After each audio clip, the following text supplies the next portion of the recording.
Let's go out here and see what this boy's doing. I'm the only one that actually ever sees him work. Turn his fan off.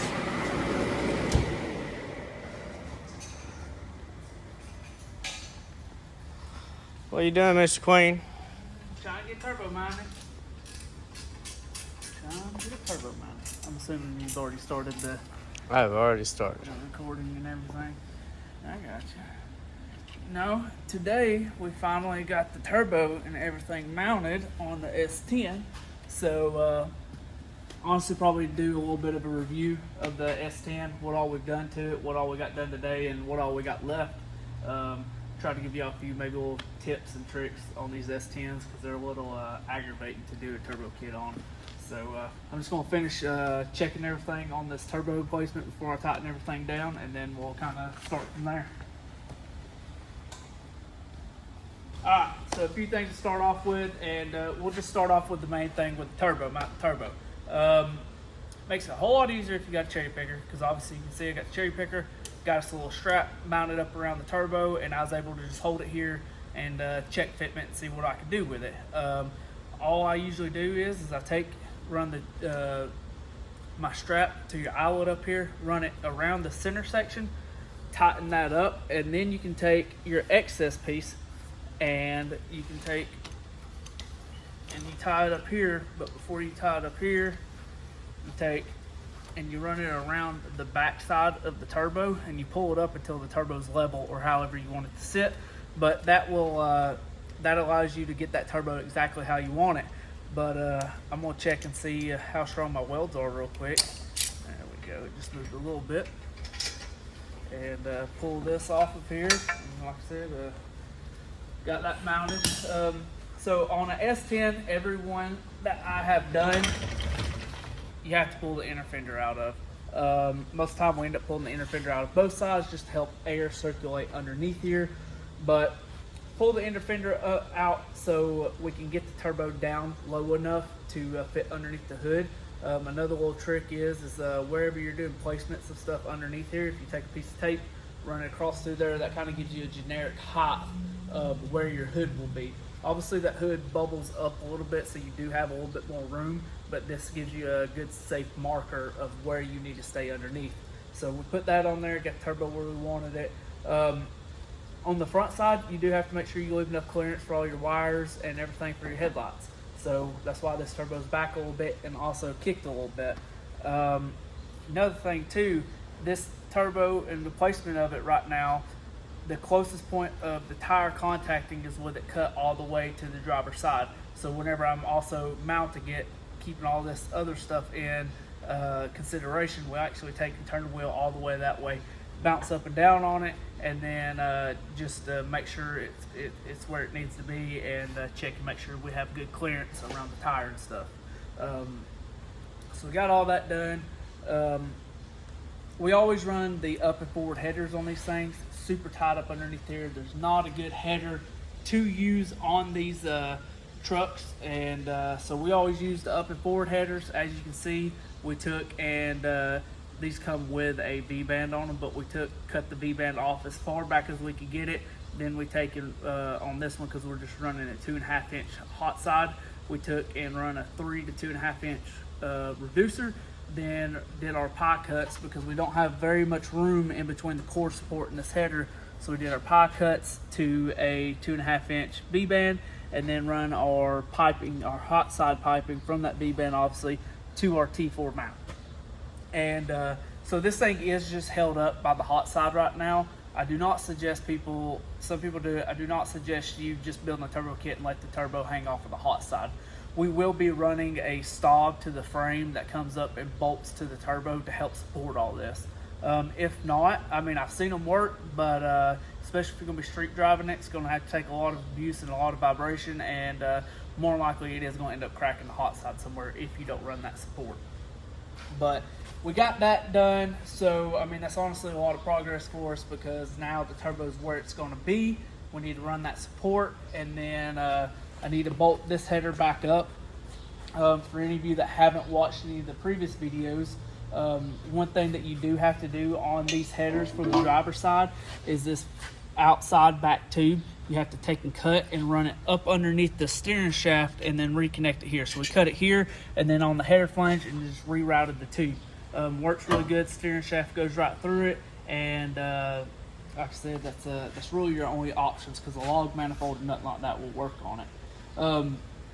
We will do the same thing here. We will take and cut this header back, do our reducer, do our 90 down, and then the hot side will probably kick down through here, run down, and then to our T4 flange, and then this. So then on the cold side, obviously you can see we got from the we're doing a 3-inch cold side, so we got our 90 coupler that reduces from a 4 1/4 to 3. This will be turned down at a 45, and it'll actually shoot down through here. We will this inner fender is also getting taken out. So, but for now we're just gonna be cutting a hole in it because we don't know what he's wanting to do with the wiring, and so we're just gonna leave that alone. But he is gonna take that out, but we're gonna let him mess with all that. So Yeah, it'll run we down. We don't wire. Yeah, we don't wire. So we'll be running down through here. It'll come through here, 90, 90, straight into the intercooler. And then on this side, it'll be doing something very similar. It'll be running from your outlet on your compressor side, straight down 90 to 90 into here. Pretty simple in the grand scheme of things. I know there's not a lot of good information about turbo kits on these trucks, but these kind of apply to a first gen and a second gen. Obviously this is the second gen, but we've done this exact same setup on a first gen. And honestly in the first gen you got a little bit more room, but the way we've done this, like I said, we'll work on either one, and it's the easiest and simplest way to do a turbo kit on one of these and actually be able to have a good flowing system on one of these. Something that's a little bit different on this one, a lot of times people end up running the radiator in the back, which he's got a little bit smaller of a radiator, so we end up running the intercooler in between the frame rails and stuff like that. This is obviously not like the absolute max effort build. He's just wanting a real nice drivable street truck that he can play around on the street with. So I mean that's why it's a little bit more street friendly. But then the last thing from there is going to be our exhaust. So on the exhaust, it's very hard to run a full exhaust on these things just because you have nowheres to go with the exhaust once everything gets in here. Once your starter's on, there's just really no way to run it down inside the frame rail and back out the back of the truck. So on the first gen S-10, we just took and run it out here and then straight out the fender. This customer does not want that, so this one will 45 like this, but then it'll be cut flush here straight. It'll run down to the outside of the frame rail, and then it's going to kick down somewhere right in there, come out of the bottom side of the fender, and then we'll have us a nice little bullhorn like such. So like I said, that's kind of a wrap, or kind of everything that we're doing on this S10. Glad to actually be able to make some headway on this thing this week, and honestly next week would be nice if we had it done next week. So kind of give y'all a nice, y'all actually be able to see everything and how it all runs and stuff like that. But if it doesn't fight you, how long does it normally take just to kind of get something like this going? If it don't fight me, obviously the header takes a little bit longer, but this is just kind of like a day's worth of work or something like that. Honestly, you kind of got to be methodical about it, think ahead, and make sure you're not placing anything in the way of anything else, like water lines, because he don't have any of his water lines or anything on here. So whenever I'm running the hot side piping, I got to be thinking about where these lines, how he's going to be running them, the best way for him to run them, and for me to run my hot side around that. So honestly, the get going part, it takes a little bit of time just because you got to sit. I mean, you might spend 30, 45 minutes just sitting here looking to see exactly how you want to do something before you ever even start. And then it's just kind of, it's not really a guessing game, but you just kind of got to start after that and then get to going and see what works and what doesn't work. But that's why, like I said, we have this turbo hanging off the cherry picker. That way we can sit here, move it around, see what works best and what is and what isn't going to work. But hopefully anybody looking for some information on the S10, this can kind of give you some help. It's definitely not the easiest thing to do for somebody just in their garage. Unfortunately, with the S-10s, it's not an easy combo to work with because of the way the steering box and the steering shaft runs on these things and how tight they are. But if you have any type of fabrication skills, you can definitely get the job done. I mean, you don't have to TIG weld everything, you can MIG it. So, I mean, if you have any type of, like I said, fabrication skills at all and welding skills, you can definitely make something like this work. And this will give you a really good idea of what you need to do and what will and what doesn't work. Like I said, this is the best and easiest way we found for this system to work. So, like I said, hopefully it helps some of y'all out and give y'all some ideas. And if anybody else has anything better or like that they've done before, leave a comment of it. But moving on from this, you can see in the background we What's have that? another Nova in the shop. Another Nova. Another Nova. We're going to be building the Orange Nova to like 5.0. We just scrapped the other Orange Nova, the one that's been sitting here. It's at the scrapyard now. Yeah. We're just starting completely over. No, I'm kidding. This is gonna be like a legit street car. I don't know what type of power he's wanting to make, but knowing him, it's probably gonna be somewhere in the 1,000 horse range. Yeah, legit street car. Yeah, legit street car. It Yeah. will be a street car though. Hopefully, it's probably going to end up turbo. What platform he's going to go with, I don't know. I know he's got a T56 laying around, so it may end up being a straight shift. But super clean car. I know it may look a little rough in videos, but car is super solid. Somebody's already coated the bottom of it. As you can see, the front clip's already been coated and everything. We're getting rid of this ugly ass orange. It looks a little SEC collegiate. Yeah. Yeah, so we're getting rid of this, or he's going to get rid of this orange once it's all said and done. But we'll probably end up showing y'all a lot on this car because as you can see, it come in on casters. We didn't take this car apart. This is how we got this car. So I'll start in the front, goes back, about everything that we're going to be doing. So I know I've had a lot of people from some of our other videos talk to us about wanting to see how to put a manual rack and pinion in one of these things. So this car will be getting a full TRZ front suspension kit. So we'll have upper and lower control arms. We will be getting rid of the upper, we'll be running coilovers, be getting rid of this. And TRZ makes this aftermarket piece that bolts and welds in so you can run a full length coilover in this thing. So we'll be doing that. Like I said, they're upper and lower control arms, 2-inch drop spindles, their billet steering arms, their rack and pinion kit. So all of this right here will be getting cut out. The rack and pinion will be going right there. This has to be notched and then the steering shaft runs through there. So I mean there's a lot that's got to be done to the front of this, but we'll probably end up doing a full video on that so y'all can see. From there, we did try to fit the wheels today, but they are not even close to fitting. So I might have to call the customer here in a minute and tell them that we'll have to mini tub this thing. But he's got a set of 15 by 10. I will mini tub this thing. Yeah, Derek will mini tub this thing. He's got a set of 15 by 10 RTSs. Should look pretty good on the car. It's 275, 60. It's pretty standard stuff. Thing's got stock tubs in it.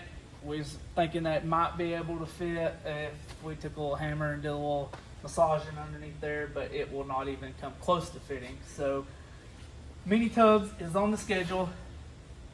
And I mean, obviously the customer don't know, but just getting one of our leaf spring housings. We're doing split mono leaves. Probably going to do the CJ race cars front spring buckets. That way we can get this car sitting pretty low.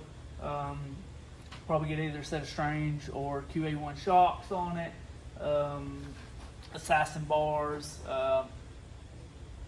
Kind of just your run-of-the-mill stuff that we do to these cars nowadays. I mean, it's nothing special. I know to some people it is, but to us, this is kind of like what we start with whenever we build one of these. So, be a super nice car. Excited to get started on it. This one's not really on the back burner, but it's not one of our priorities right now. It's just kind of one of our fill-in jobs. So, excited to get started on that, though. It'd be a nice hot rod. Be a very nice hot rod. Move on down to the forward side of the shop now. Very true. Y'all have to excuse the fan. It's hot in here and we ain't turning it off. No. So y'all know the red car. All of our parts have started showing up for this thing. So we're ditching the Mustang, the stock style Mustang rack that comes on this thing. The biggest reason is just for oil pan clearance. That rack actually sticks up very high inside of here. So we got a Pinto style rack that's narrowed and building a new steering shaft and everything. But we're just doing that so we can move the rack out a little bit and lower it down. That way we can get the motor and everything in this car as low as we can, and have as good of the oil pan clearance as we can too. So gotta get that on there. We're waiting on the sleeves and everything from the tie rods to the end tie rods. They were different size from what we had on the other one. So hit up Racecraft and got the adapters for all that. So we're just waiting on that to come in, and then we'll get started back on this one. Got a little bit more done to this one. Derek took and finished cleaning up the frame rails, and he actually got them capped and welded. They still got a little bit of cleaning up to do, but that's the majority of it's done. So once they get all cleaned up and painted, they'll look really good. So we got that. Got our supports in that we wanted to run, and then he just finished up making these supports or kickers. I don't know exactly what you want to call them, but these are actually to support the upper torque box. So this goes right here, and that one goes right there, and boom, it'll weld in there, help support the top side of this torque box. And then we'll probably end up running some type of support probably from the bottom of this to down there, just to help support the top and bottom side of this torque box. But like I said, we made good headway on this thing, and probably gonna take a little bit of a break on it so we can finish up the Mustang and the S-10 next week. But who knows, you never know with the way parts are, so you gotta see what happens with parts. But this thing's coming along good. There's a few things I wish we could have done different, but we're working with something else that somebody's already started, so we're not able to do exactly what we want, but it's going to turn out nice. It's just a few small things that I wish we could have done different, but we couldn't just because of the way some of the stuff was laid out. But kind of like with putting bars in one of these cars, you gotta think ahead, and that's one reason why we didn't do it exactly how we wanted to, because I'm trying to make the tin work and the carbon work as easy as possible in this car. So that's why everything looks kind of flat in the back. That way it's just one big flat sheet of carbon that goes back there, and it makes it a lot easier. We miss anything?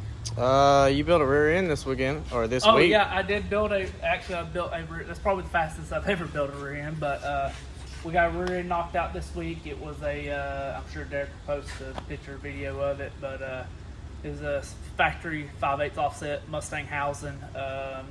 Got it done, and it turned out good. So customer actually got it already. He sent me pictures of it. He got it put together last night. Oh, did he? Yep. So that's done. But no, that's a wrap, guys. Fortunately, we didn't get as much done this week as we wanted to, just because it was the short week because of the holiday on Memorial Day. It was nice having Monday off, but got a lot to get done. Like I said, we hopefully have the S-10 majority of the way done next week, and have more progress on the Mustang, and then try to get some of these projects out to get some fresh projects in. But appreciate y'all guys watching, and like I said, always leave comments what y'all want to see. Make sure you're subscribed, and we'll catch y'all next week.